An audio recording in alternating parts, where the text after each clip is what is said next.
Yo soy CEO de Tamenusa, dedicado aquí en Estados Unidos, en la ciudad de Miami. Hace 30 años nuestra compañía está asesorando a extranjeros de cómo hacer negocios en Estados Unidos. En este de hoy tenemos el placer de tener a Ariel Arrocha, nuestro socio director de Argentina de la Tamenusa, y Roberto Macho de la empresa UHY y Asociados. Hoy vamos a estar hablando de dos temas en particular, que es el tema societario en Estados Unidos y el tema de impuestos en Estados Unidos. Quería darle un pequeño introducción a qué es lo que hace la Tamenusa. La Tamenusa es una empresa acumuladora de negocios, donde le asesoramos en servicios corporativos, asesoramiento en inversiones, asesoramiento de negocios y el tema de inmigración. Nuestra tarea en los 30 años hemos asesorado en toda Latinoamérica. Nuestras oficinas abarcan en Colombia, Chile, Perú, Brasil, México, Venezuela, Argentina, Ecuador y México. Nuestros servicios incluyen servicios corporativos, como verás ahora en la pantalla, con las distintas modalidades que Ariel va a hablar en unos minutos. Posterior a eso, lo que haremos es una sesión de preguntas-respuestas, entrando más participantes, así que vamos a ir un poquito más despacio para que todos puedan incorporarse. Y la idea acá es que al final de esta presentación, que tengan la oportunidad de hacer tus preguntas en vivo. Los servicios profesionales, que incluye análisis de negocios, a establecerse startups en Estados Unidos. Del lado de Roberto, las auditorías económicos, el tipo de constitución que ahora Ariel va a conversar sobre eso, y obviamente todo lo que involucra el inicio de una actividad en Estados Unidos a nivel societario, impositivo y inversiones acá en Estados Unidos. Estados Unidos está incorporado por 50 estados. Cada estado tiene su reglamentación. Es por la ley de Inglaterra, que nace la ley americana, en la cual la jurisprudencia es distinta a que es la ley en Latinoamérica. Allí Roberto va a hablar un poquito sobre esos aspectos de las diferencias entre Latinoamérica y Estados Unidos.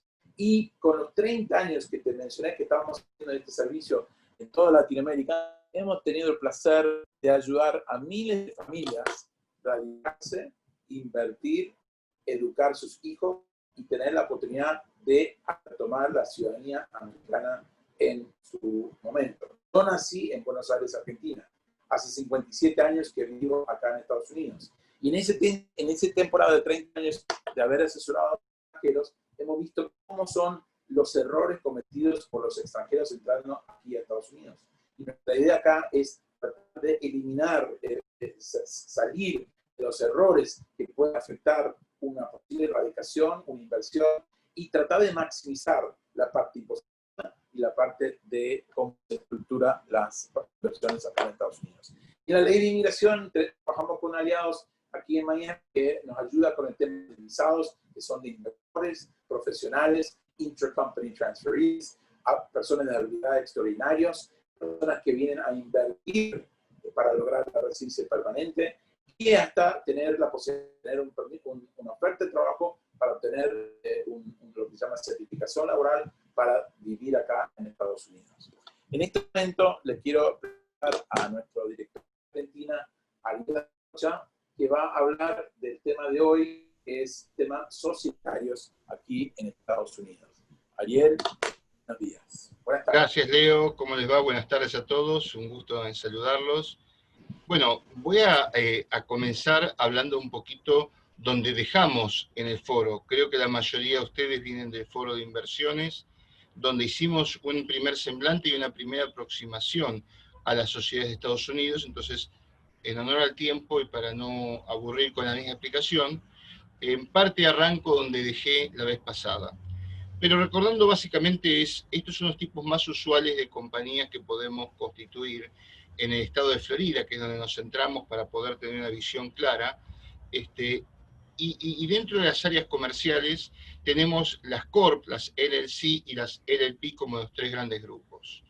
Las Corp, Corporation, Incorporated, Inc., son las sociedades cuyo capital se divide en acciones y tienen como dignatarios, como funcionarios, a directores, muy similares a las sociedades anónimas que hay en la mayoría de nuestros países latinoamericanos. En contraposición a eso, están las LLC, las Limited Liability Company, cuyo capital se divide en cuotas partes, y que en lugar de tener directores, tiene lo que se denominan managers. En muchos países de Latinoamérica es muy común tener SL o SRL como sociedades de responsabilidad limitada, donde hay socios y gerentes, o la misma condición reunida por ambos.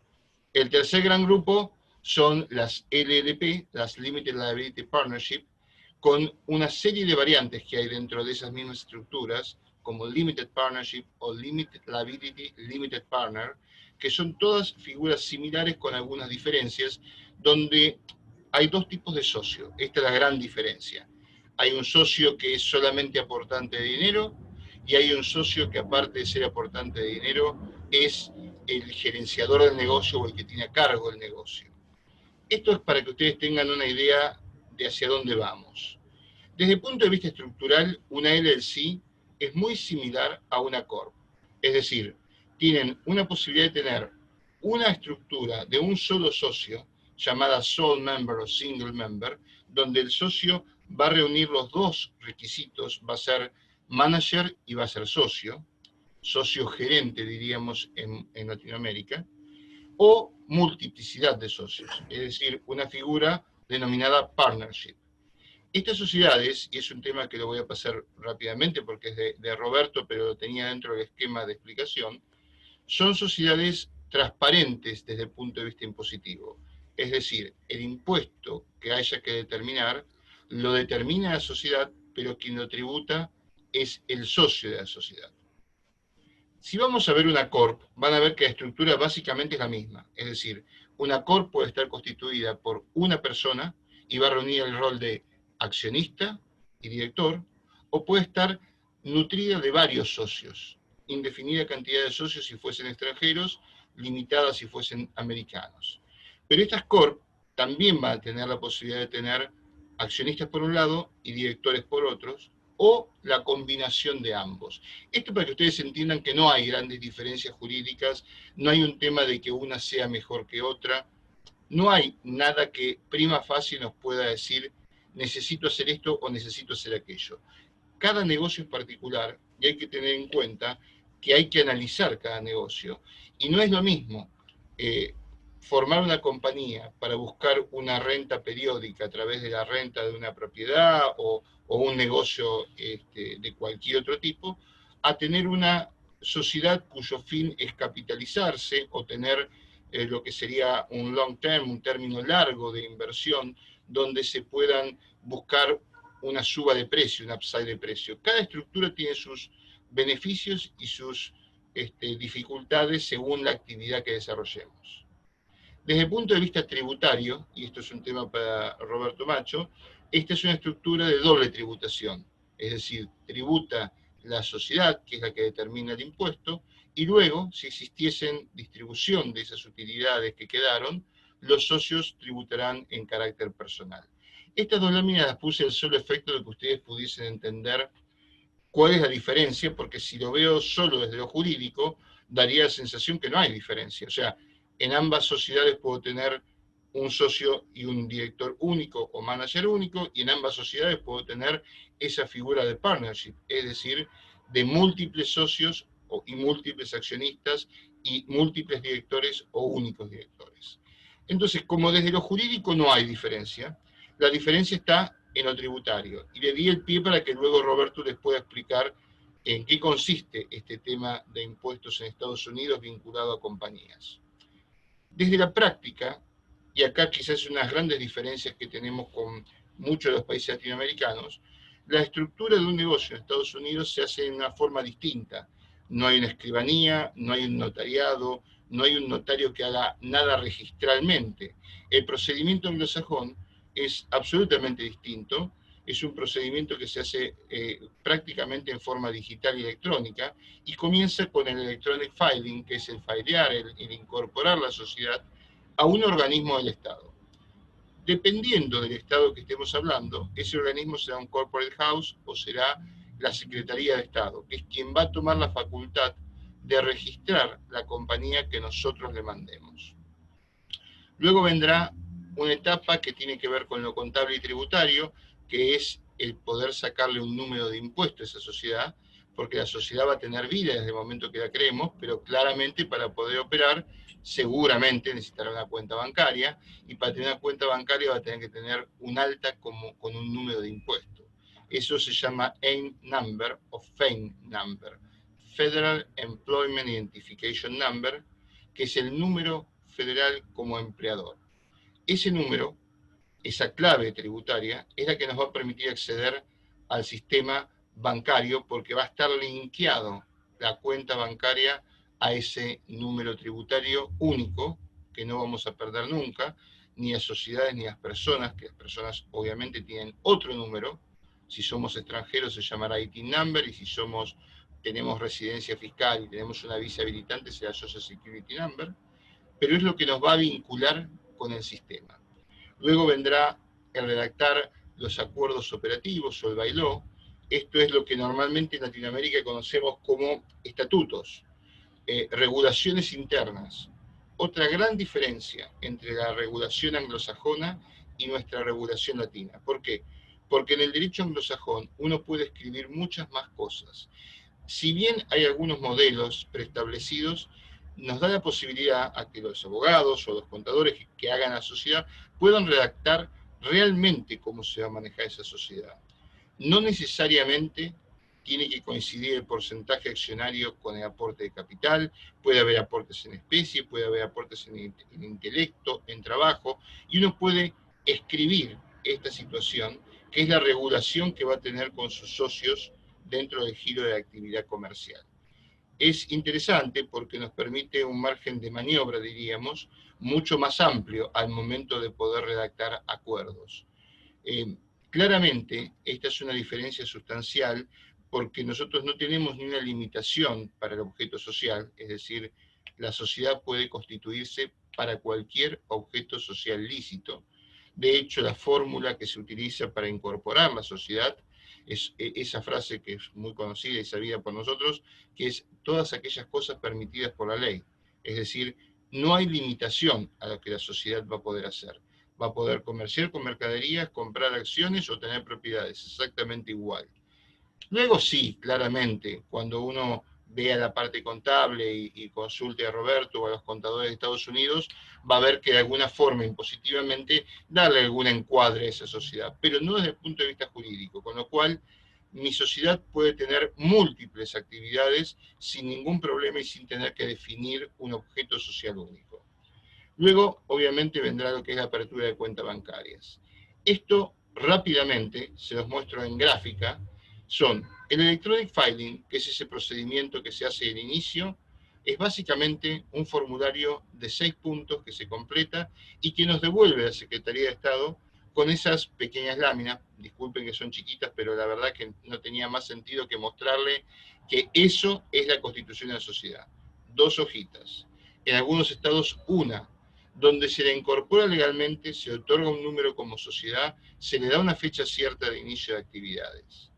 Luego tendremos ese procedimiento que es la obtención del número de impuesto, el AIN number, que ustedes lo ven ahí, que es la inscripción que se hace ante el IRS, la Administración de Renta de los Estados Unidos. Cuando somos extranjeros lo hacemos a través de un formulario que es el primero que ven, creo que a su izquierda, llamado SS4, y la consecuencia de esa inscripción va a ser un IRS letter que nos van a mandar, donde va a constar la inscripción de la sociedad, la forma en que se inscribió impositivamente y el momento en el cual empieza a tener vigencia, también elegido por nosotros. Ya tenemos 2 de las 4 partes fundamentales para operar comercialmente. Tenemos el electronic filing, el fileo electrónico, el SS4 y el AIN number, y ahora vamos a ir al tercer pie, a lo que es el Operating Agreement o el Bylaw. Estas son las reglas de la sociedad que les comenté antes y que las vamos a escribir normalmente los abogados y vamos a expresar qué es lo que ustedes necesitan para poder funcionar como sociedad. Luego que tenemos esto completo, vamos a tener y vamos a recibir lo que es el certificado del Estado, que es el primero que ustedes ven arriba en color gris, que es, en este caso es el Estado de Florida, que certifica la existencia y vida de la sociedad, y el de abajo, que es el certificado de participación, muy parecido a una acción, y sería una acción, un stockholder, si fuese una corporation, una corp, una inc, una sociedad por acciones. Y será un certificado de participación si es un LLC. Estos documentos son los que son necesarios e imprescindibles para poder abrir una cuenta bancaria y poder operar. Tenemos entonces el Electronic Filing, tenemos el IRS Letter con el número de impuesto, tenemos el Operating Agreement o el Bylaw, tenemos el certificado o acción, y tenemos el libro corporativo, que es un poco el compendio de todo eso, y que es un libro que se pide especialmente, que tiene preparada y rotulada el nombre de la compañía, un sello de agua, algunas hojas para hacer actas de directorio y demás, que nos sirven en general a nosotros los abogados para poder redactar algún acuerdo, algún préstamo, alguna circunstancia que requiera una formalidad distinta al tracto, digamos, cotidiano de la sociedad. Con todo eso vamos a poder incluir o abrir una cuenta bancaria. Esto es básicamente, y muy rápidamente, lo que es una sociedad desde el punto de vista jurídico. Acá me quedaron algunos ejemplos de estructuras jurídicas que no vale la pena que las profundicemos ahora, es simplemente que ustedes sepan que existe una estructura jurídica para cada necesidad. No hay nada que pueda hacerse con un copy-paste, un copiar y pegar, hay que revisarlos porque las estructuras tienen que ver con las necesidades que tenemos cada uno en cuanto a los negocios que vamos a realizar. No es lo mismo si vamos a comprar inmuebles que si vamos a invertir en forma activa, o si vamos a invertir en bolsa, o si estamos hablando de un startup comercial. No es lo mismo si somos todos extranjeros, así tenemos residentes o ciudadanos americanos. No es lo mismo si tenemos que capitalizar la empresa a través de un préstamo o socios que nos aportan capital, así todo lo hacemos con dinero propio. Pero básicamente mi idea, y un poco estos minutos, será poder ponerles algo de luz sobre esto, despertarles muchísimas dudas, que puedan tener preguntas, porque creemos que lo importante es que ustedes puedan preguntar y saber. Así que con esto termina esta primera parte que es la mía, y ya le voy a dando paso a Roberto Macho, que es quien va a contarles también brevemente algunos aspectos tributarios e impositivos. Así que dejo de compartir pantalla para que Roberto pueda subir su presentación y pueda contarles un poco eso, y luego sí, escuchar las preguntas o dudas, que fue la idea matriz de este workshop, totalmente distinto a las exposiciones que normalmente damos, donde el feedback es solo por escrito. Así que, bueno, gracias por escucharme, bienvenidos a todos. Roberto. Bueno, gracias Ari, buenas tardes a todos, es un placer estar acá mientras estoy compartiendo la pantalla. Les quería decir que un poco la idea de esta presentación es continuar en una también breve presentación que hicimos hace un par de semanas atrás en el foro de inversiones, que entiendo que la mayoría de ustedes tuvieron oportunidad de participar. Y bueno, justamente la idea, como decía recién Ariel y como mencionaba al principio Leo, es hacer de esto una jornada interactiva, más interactiva que lo que hicimos en la primera oportunidad, darles la oportunidad a ustedes de que hagan todas las consultas y vayamos evacuándolas. Por lo tanto, mi presentación voy a tratar de mantenerla muy acotada en tiempo, de tal manera que maximicemos la disponibilidad para las consultas y conversar con ustedes. Todos ven no sé, Ari, si se ve mi pantalla, alguien que me diga que se está compartiendo la pantalla. Perfecto, Roberto, todo ok. Ok, buenísimo, excelente.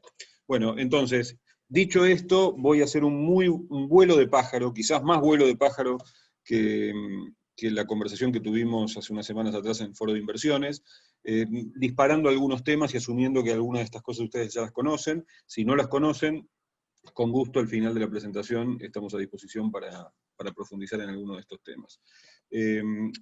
Así que, bueno, empezando con esto, vamos aquí. Este es un slide que siempre lo pongo porque me parece bastante gráfico en cuanto a desmitificar el temor que se le tiene a los impuestos en Estados Unidos, en cuanto a la gravabilidad que tiene y a la carga impositiva que tiene este país con respecto a otros. En realidad, estos son datos, por supuesto, oficiales, y creo que este gráfico presenta muy claramente cuál es la situación de la presión impositiva dentro de los Estados Unidos. Y esto lo que hace es, saca un porcentaje de los impuestos que se pagan en los Estados Unidos con respecto al Producto Bruto Interno, es decir, a la sumatoria de la producción de bienes y servicios, cuánto es lo que vuelve al gobierno. Digamos que si 100 fuese la producción de bienes y servicios, $100 en total de Estados Unidos, que como ustedes saben todavía es la primera economía del planeta, $26 van en impuestos al gobierno, mientras que en la otra punta, en Francia, prácticamente la mitad de la producción de bienes y servicios se consume en impuestos. Y como ustedes verán, hay algunos países, tanto de América como de Asia, como de Europa, básicamente representando lo que se considera el mundo de países desarrollados, nos damos cuenta que en realidad Estados Unidos tiene la menor carga tributaria seguro dentro de las principales potencias económicas del planeta. Esto es una cosa porque en general se tiene la concepción contraria, se tiene la concepción de que aquí se pagan muchos impuestos. En realidad la fiscalidad dentro de Estados Unidos es bastante beneficiosa para quienes son residentes fiscales. El segundo tema que les traigo a la mesa y que sí quiero que estén alertas, porque muchas veces esto no se conoce y porque en muchos otros países esto no sucede, aquí hay diferentes capas, diferentes niveles de impuestos. Hay una imposición a nivel federal, hay un código de impuestos nacional, que es el US Tax Code, que se aplica en cualquier lugar de los Estados Unidos, pero después cada estado tiene la potestad de imponer su propio sistema tributario, es decir, con su propio código. Cada estado, entonces, tiene un código tributario y tiene su imposición. Este mapa de los Estados Unidos lo que hace es, por colores, determina cuáles son los estados más caros, los más oscuros, y cuáles son los estados menos caros en términos impositivos. Estamos hablando de los impuestos a nivel individual. Y ahí vemos, por ejemplo, que este azul oscuro que figura acá, por ejemplo, en el caso de California, es el estado más caro de la nación en términos de... Hay un poco de feedback ahí. Es el estado más caro de toda la nación. Si ustedes llegan a ver allí, la tasa de imposición a nivel individual es del 13.3%. ¿Qué significa esto? Que por encima de los impuestos federales que paga cualquier ciudadano americano, viva donde viva, habría que sumarle un impuesto a la renta estadual del 13.3%. Nueva York tiene una tasa de 8.82, y hay otros con tasa más alta, por ejemplo Minnesota con 9.85, pero hay que considerar también que en Nueva York existe un nivel adicional de impuestos, y hay en algunos otros estados existe también esto, pero en Nueva York se equipara prácticamente a la imposición de California, porque por ejemplo, además del impuesto federal, está el impuesto estadual de 8.82, y además existe lo que se llama un city tax en la ciudad de Nueva York. Es decir, quien reside o hace negocio en la ciudad de Nueva York tiene que pagar el impuesto a la renta federal, el impuesto a la renta del estado de Nueva York y el city tax, que es el impuesto a la renta de la ciudad de Nueva York.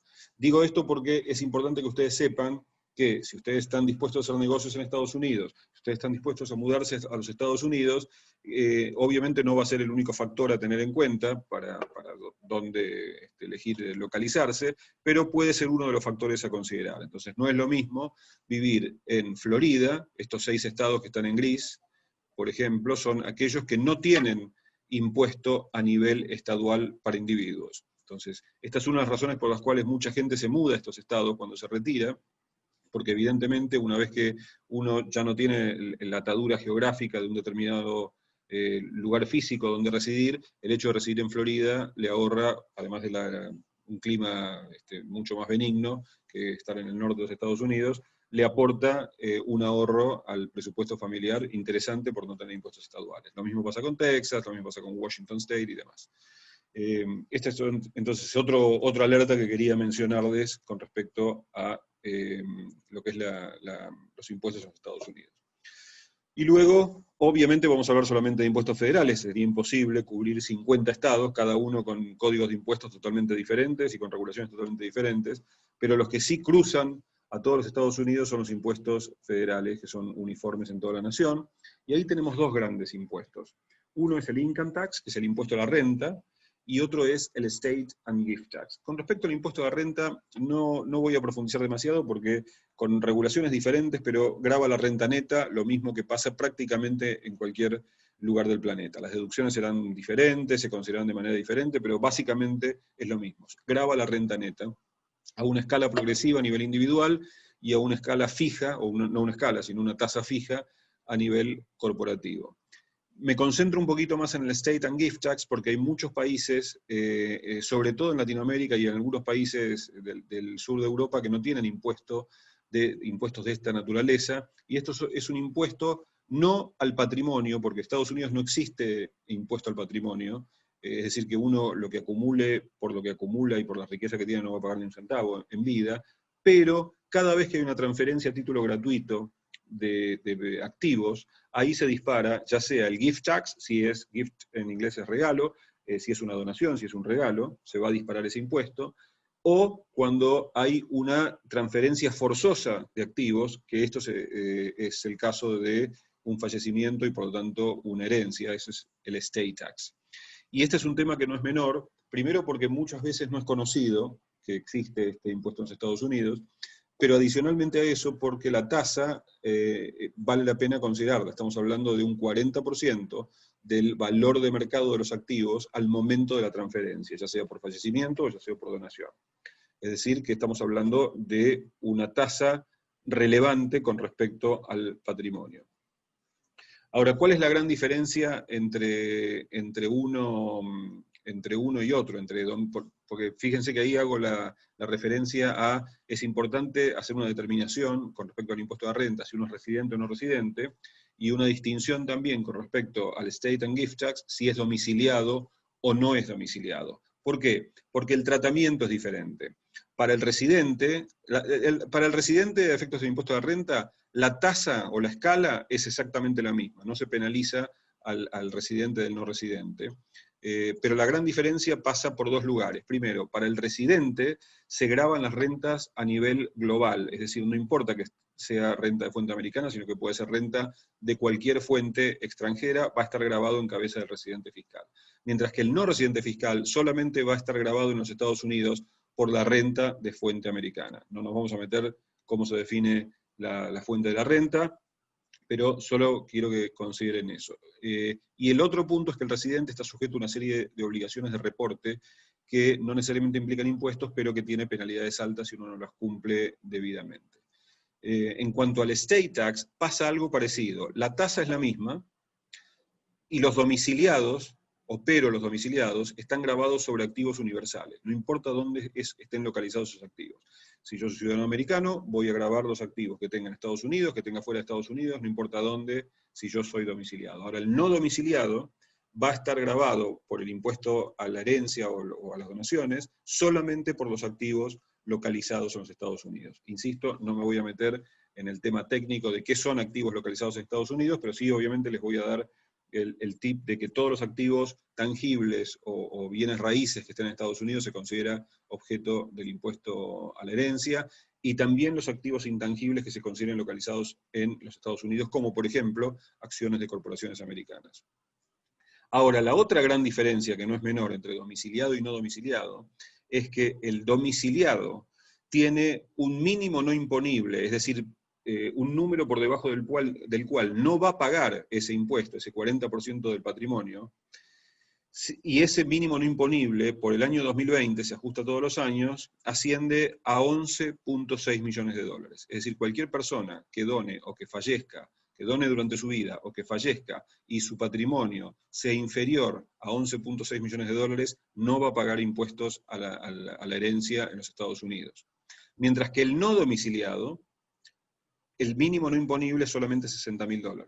Es decir, es muy pequeño ese mínimo no imponible, quiere decir que cualquier activo que alguien tenga en los Estados Unidos probablemente exceda esos 60.000, inclusive un auto, como siempre digo, un auto más o menos caro excede ese valor y ya está sujeto al impuesto de herencia. Por eso digo que para los extranjeros no es un tema menor y hay que considerarlo, y se puede trabajar para protegerlo, para evitar exposición a este impuesto, pero hay que hacerlo planeándolo.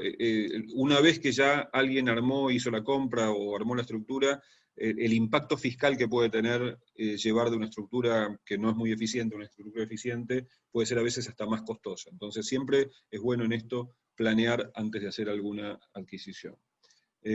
Por otro lado, este tema ya lo cubrió de alguna forma Ariel. Sin embargo, para hacerlo un poco gráfico, en los dos tipos de compañías que planteaba Ariel, hablamos de corporaciones, que son las típicas sociedades anónimas, por ponerlo en términos de latinoamericanos, o las LLC, sociedades de responsabilidad limitada. La gran diferencia, como ya lo mencionó Ariel, es el tipo de tratamiento impositivo. Las corporaciones, dijimos que eran estructuras de doble tributación y distribuyen dividendos, mientras que las LLCs no son dividendos técnicamente lo que distribuyen, sino que directamente se llaman distribuciones. Las corporaciones, como se consideran personas independientes de los accionistas, están sujetos a un nivel de tributación a nivel de la corporación, y luego que esta compañía haya pagado sus impuestos, está en todo su derecho de distribuir esos dividendos. Pero como quien recibe esos dividendos se considera un tercero con respecto a la compañía, ese tercero también está gravado por los dividendos que recibe. Por eso Ariel correctamente decía hace unos minutos que esta es una estructura de doble tributación. Mientras que una LLC es lo que se llama una estructura transparente fiscalmente. Es decir, que la LLC hace su declaración de impuestos, pero no determina impuestos. Lo único que determina es si ganó o perdió plata. Y si ganó plata o perdió plata, le va a asignar eso a él o los miembros que tenga, y son los miembros quienes van a hacer su declaración y van a pagar el impuesto correspondiente a ese nivel. Ustedes se preguntarán en este momento entonces por qué alguien haría una corporación y no una LLC, cuando pareciera a todas luces que es mucho más beneficiosa la LLC. Bueno, de vuelta, no me voy a meter en detalle con eso, pero hay razones por las cuales muchas veces aconsejamos corporaciones, donde mitigamos la carga impositiva de la doble tributación, pero obtenemos otros beneficios a través de una corporación que no los obtendríamos a través de una LLC. Bueno, creo que sé que fui rápido, traté de no consumir mucho tiempo, pero estamos a disposición para cualquier pregunta que ustedes tengan y con gusto profundizamos cualquiera de estos temas. Muchas gracias.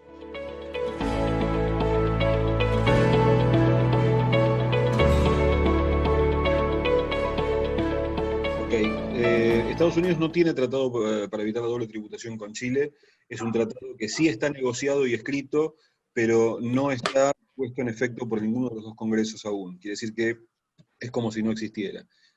La realidad es que Latinoamérica con Estados Unidos, el menú de tratados es muy escaso. Los únicos países que tienen tratado para evitar la doble imposición con los Estados Unidos son México, lógicamente por ser el vecino y socio de negocios natural de los Estados Unidos, y el otro, aunque parezca paradójico, hay razones para esto, es Venezuela.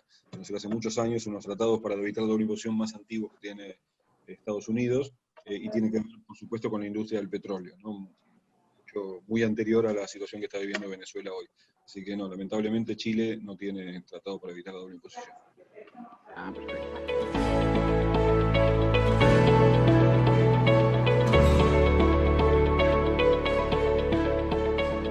El concepto de residente fiscal a efectos de impuesto a la renta es un concepto estrictamente objetivo. O sea, yo podría hacerle 4 preguntas en este momento y ustedes podrían saber si son residentes fiscales o no residentes fiscales a efectos de impuesto a la renta en los Estados Unidos. Sin embargo, el concepto de domicilio, a efectos de state tax, es un concepto totalmente subjetivo. Están las antípodas del criterio para determinar residencia fiscal en impuesto a la renta. ¿Y cuál es el concepto?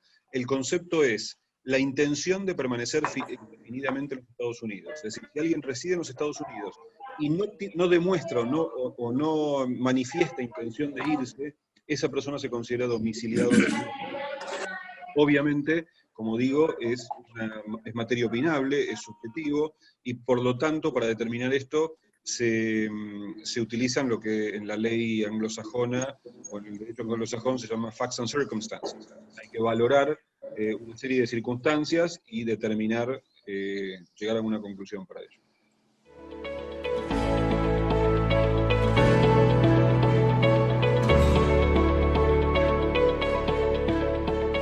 Sí, claramente tomo la posta. Todo el procedimiento lo podemos hacer en forma remota desde el país que estén en Latinoamérica.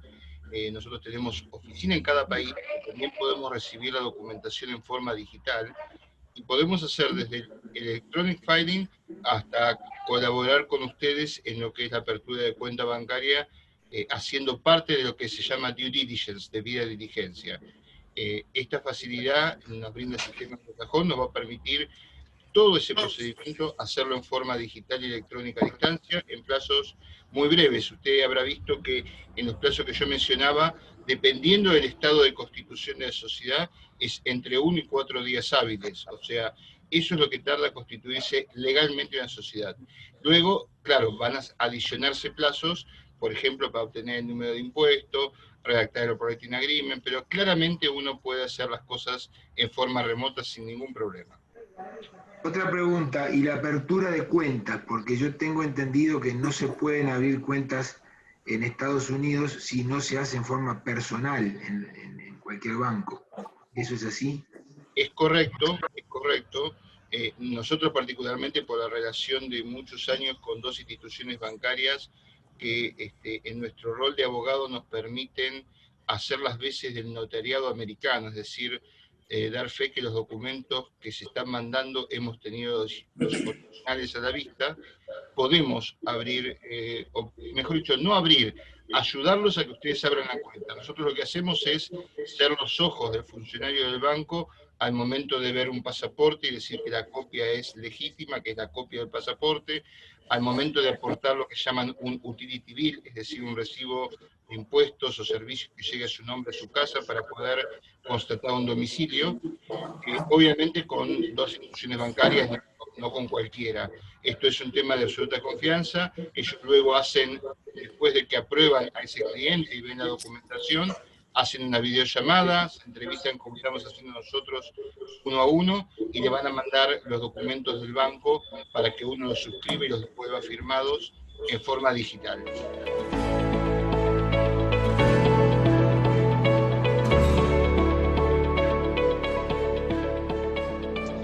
Primero, que no haya convenio para evitar la doble tributación no significa, y esto es importante resaltarlo, que se pague dos veces. Es decir, el convenio para evitar la doble tributación lo que hace es mitiga los efectos de las retenciones entre países y demás. Pero, si supongamos que yo soy residente americano, como de hecho lo soy, tengo un negocio en Argentina, y por ese negocio en Argentina yo pago impuestos en Argentina como extranjero. Cuando hago mi declaración aquí en los Estados Unidos, voy a tomar ese ingreso en su totalidad, voy a determinar el impuesto en los Estados Unidos por ese ingreso que tuve en Argentina, pero contra el impuesto determinado voy a poder acreditarme el impuesto pagado en Argentina. Es decir, 1 a 1. Es decir, que no voy a pagar dos veces impuesto. Del impuesto que determine Estados Unidos voy a poder acreditar el impuesto pagado en Argentina.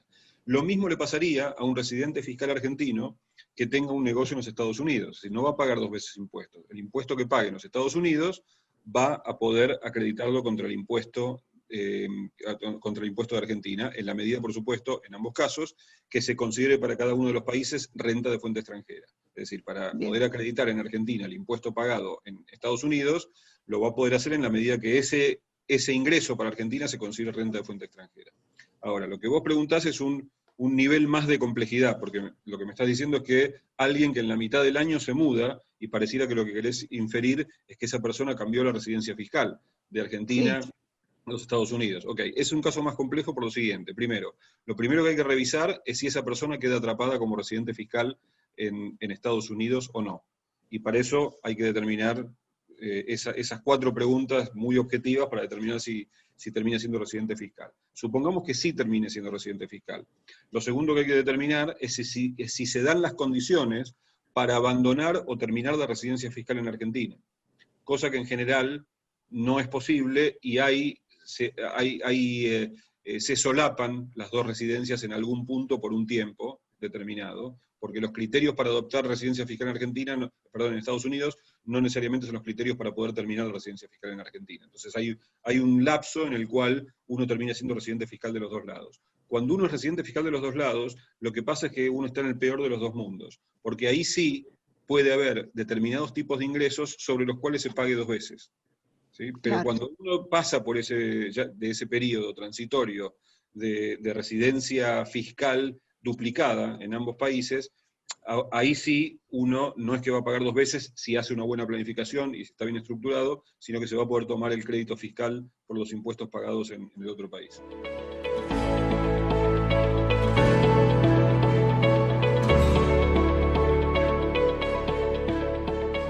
Es un cálculo que es difícil de hacer por lo siguiente. Primero depende, y vos ya dijiste, bueno, pensemos en una LLC. Primero que depende del tipo de empresa. No es lo mismo un inmueble en una corporación que un inmueble en una LLC. Pero más allá de eso, va a depender de las condiciones particulares que tenga cada uno de quienes en definitiva reportan el impuesto, que son los individuos, sea uno o sean 10. Acuérdense que la LLC al ser transparente, y supongamos que esa LLC tiene 2 miembros o 10 miembros, la base imponible se va a distribuir entre 2 o en 10, de acuerdo a cuánto sea, y por lo tanto, como es una escala progresiva, la tasa del impuesto puede ser inferior o mayor dependiendo de la cantidad de miembros que tiene. Pero bueno, por eso digo, es un cálculo difícil de hacer. De todas maneras, por experiencia les digo, y esto es verdad en el 85-90% de los casos, mientras alguien tiene un inmueble en los Estados Unidos, en general no va a pagar impuestos. ¿Por qué? Porque luego de las deducciones que uno va a poder tener, que se saca del bolsillo los gastos que tiene, además de eso hay algunas deducciones que no se ven en el bolsillo, como por ejemplo la depreciación, y es muy raro que luego de todo eso termine dando ganancia. ¿Sí? Por lo tanto, en general, el impuesto a la renta de un inmueble en los Estados Unidos, mayoritariamente, ocurre cuando se vende el inmueble, y ahí sí se realiza el impuesto. Pero en general, la compra tiene que ser realmente muy buena para que pague impuestos sobre ganancia neta. Acuérdense que una cosa es tener cash flow positivo y otra cosa es tener ganancia imponible. La ganancia imponible está afectada por gastos que no afectan el bolsillo, como decía recién, por ejemplo, la depreciación.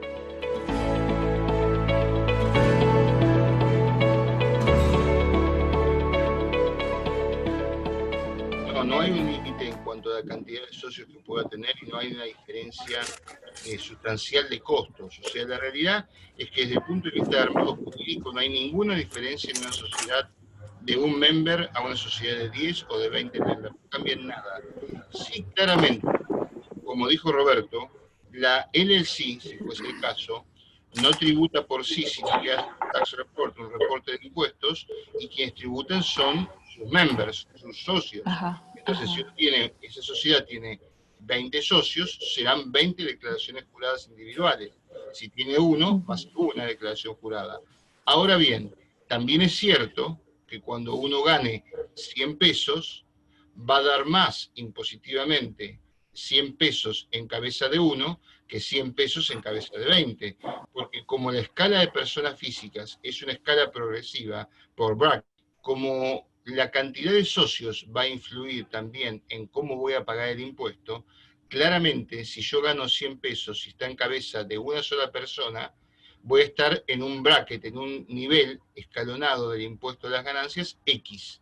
Si esos mismos 100 pesos los divido en 10 o en 20, vamos a estar todos en un nivel más abajo, con lo cual lo que quiero decirles es que posiblemente el costo contable es un poquito más alto porque son 20 declaraciones impositivas, pero el costo tributario es un poquito más bajo porque el mismo ingreso está dividido en muchas personas, que va a hacer que, por ejemplo, estemos todos en el rango del 15%, cuando si yo estuviese solo estaría en el rango del 18 o del 21%. Así que no hay limitaciones, no hay problema respecto de costos, cuesta lo mismo una sociedad de 1 que una sociedad de 20 o de 10 o lo que sea. Lo que es simplemente un trabajo administrativo adicional al momento de declarar impuestos, pero nada más que eso.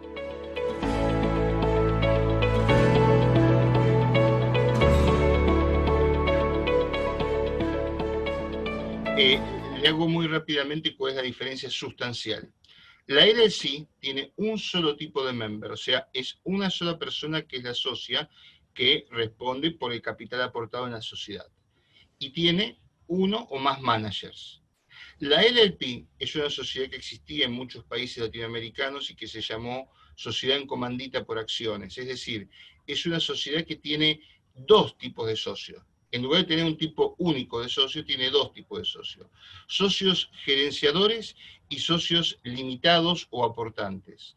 Se usa mucho para desarrollos inmobiliarios, donde existe una participación o un rol muy proactivo de uno de los socios. Pongamos el caso que comentó anteriormente la señora Karina, donde ellos van a tener un socio operador en Estados Unidos, que por decir algo, se va a hacer cargo de llevar a trabajo, llevar el día a día del trabajo de la sociedad, y otros socios que están en el resto de Latinoamérica que solamente aportan X cantidad de dinero de acuerdo a un commitment, de acuerdo a un compromiso que asumieron.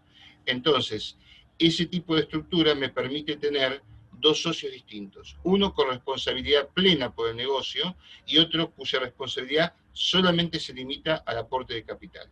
Esa es la gran diferencia entre una LP, LLP, LLP o una LLC de otro lado. ¿Se comprende? Muchísimas gracias. Por favor, un gusto. Perdón, yo sí, una pregunta. ¿Ustedes tienen oficinas aquí en México o hay manera de contactarlos? Sí, claro. Efectivamente tenemos oficinas en México. Si usted nos escribe a info@latamenusa.com, le haremos llegar la dirección de nuestras oficinas en México. Repito, info@latamenusa.com. Ahí con ese email le haremos llegar el contacto de nuestra oficina en la Ciudad de México. Gracias. Hola, buenas tardes. Buenas tardes. Gracias soy Laura de Chile, gracias por este webinar. Soy parte del grupo de Karina que hizo la consulta del grupo de inversiones de diferentes países, y para poder sumarme un poquito a cerrar la pregunta, porque si bien es cierto, somos de diferentes países y en algún momento comentó hacer a lo mejor una sociedad para poder hacer una compra de un inmueble en Estados Unidos, pero hacerla en otro país. ¿Ese país podría ser Panamá, por ejemplo? ¿Que sería un buen lugar como por el tema de la tributación? ¿O qué recomendación hay? Yo le voy a recomendación. Le puedo hacer la pregunta la siguiente. Sí. ¿Ustedes tienen me imagino que algún monto específico como para poder hacer alguna asesoría, como por ejemplo, o va a depender? No, mandan un correo interno, o tienen un margen de nosotros cobramos tanto por hacer, por ejemplo, una asesoría para hacer lo que más o menos lo que ustedes decían, una empresa, la cuenta y si hay un monto, por favor. Ok. ¿Sí? Gracias. La primera, claramente, digamos, entiendo que sí, que uno puede ver qué tipo de estructura es la más conveniente y no va a tener una diferencia tributaria fundamental, y esto es un área de Roberto, si la sociedad extranjera se constituye en Chile, en Argentina, en Panamá o donde sea. Usualmente, la sociedad de holding, nosotros buscamos dos requisitos, que son los que usted sabe que también reúne Panamá dentro de muchos otros países. Esos requisitos son que no tengan impuesto de herencia, para que uno esté sujeto a que si fallece o hay una donación tenga un cargo por eso, que no tengan impuesto a la traslación de acciones, cosa que uno pueda comprar y vender acciones sin un gravamen específico a la compra-venta de acciones, y preferentemente, digamos, jurisdicciones donde no exista lo que se llama las famosas offshore, sociedades donde no cobren por aquellas actividades que hacemos fuera de la jurisdicción original. Dentro de eso, que parece, y hoy en Latinoamérica están muy golpeadas el término de offshore, no es más que una estructura jurídica que existe en muchísimos países. De hecho, Estados Unidos tiene plataforma offshore. Lo que pasa es que no podemos usar una plataforma offshore americana para invertir en Estados Unidos, porque no nos serviría, porque sería onshore y no offshore, pero lo que quiere decir es que Panamá, Belice, Nevis, las Islas Vírgenes Británicas, Turks and Caicos, todas esas jurisdicciones tienen plataformas que nos permiten no tributar por las operaciones que hagamos fuera de sus territorios. Entonces, estos requisitos son usuales. En general nosotros utilizamos o recomendamos para protegernos de Gift and State Tax las Islas Vírgenes Británicas, porque son parte del common law, es derecho inglés, se escribe en inglés igual que en Estados Unidos, hay mucha empatía entre los documentos, es mucho más simple desde el punto de vista operativo, pero cualquier otra jurisdicción sería absolutamente válida. Y la segunda parte es, sí, tenemos cosas que están claramente estructuradas en cuanto a costos, constitución de sociedades, dependiendo de qué jurisdicción y demás, y otras son un poquito más a medida, que tienen que ver con la consultoría, pero encantado le vamos a mandar una idea si quiere escribirnos y nos plantean el tema, porque no hay problema, y eso podemos manejarlo desde cualquiera de las oficinas. Aprovechando que te tengo acá, Ariel, en pantalla, Roberto Hipólito de vuelta. Roberto. Mira, para abrir una LLC, se puede abrir, por ejemplo, es necesario tener visa, aunque sea de turista, en pasaporte vigente, o, por supuesto, y visa de turista, o se necesita además que los socios saquen primero un ITIN number y luego obtener el EIN de la empresa.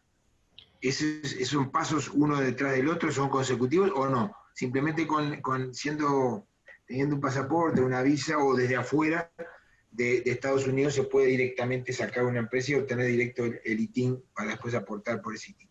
El IEM, digo, perdón. Totalmente. No hace falta tener visa. Hace falta tener 2 documentos con foto válidos, vigentes, solo porque los abogados tenemos que cumplir con ciertos recaudos de poder identificar a nuestros clientes, porque en realidad no hay una exigencia de tener visa americana de ningún tipo para tener una sociedad. Eso no es un requisito. El poder sacar un ITIN number, sí, lo vamos a tener que sacar, no es necesariamente antes que el EIN number. Podemos sacar tranquilamente el EIN number si vamos a hacer una LLC, pero por ejemplo, si fuésemos a constituir una corp, ni siquiera necesitaríamos sacar el ITIN number. Para los que no conocen el término, el ITIN es lo que sería la clave tributaria para extranjeros, Individual Tax Identification Number, el número identificador a efectos tributarios.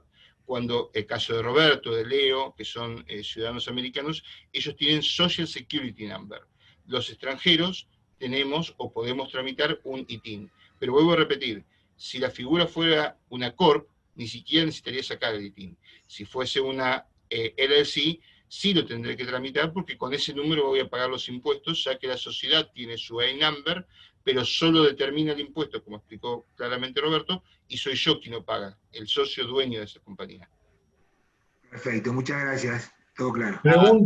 Pregunta para Roberto, no sé si me escuchan, Eduardo, también como Roberto de la computadora de mi esposa. ¿Qué tal, Eduardo? Roberto, una consulta. Si yo tengo una LLC con una propiedad en Estados Unidos, pago un property tax. ¿Ese property tax lo puedo aplicar a bienes personales en Argentina? No